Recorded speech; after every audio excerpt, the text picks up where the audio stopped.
আল্লাহ রব্বুল আলামিন এর রাস্তায় যদি আপনি আমি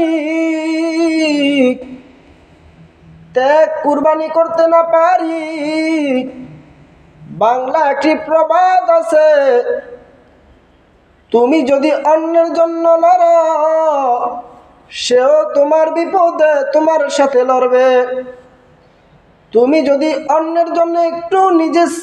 থেকে দিয়ে দিতে পারো, তুমি যদি মনে করো তুমি একটু কষ্ট করলে তোমার ভাই একটু ভালো হয়ে যাবে,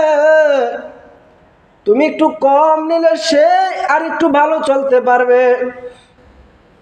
এমন ত্যাগ কষ্ট যদি করতে পারো, আমার মাওলা কুরআনুল কারীমের মধ্যে দেখো কত সুন্দর করে বলতেছেন, মা আসাবা মিন মুসিবা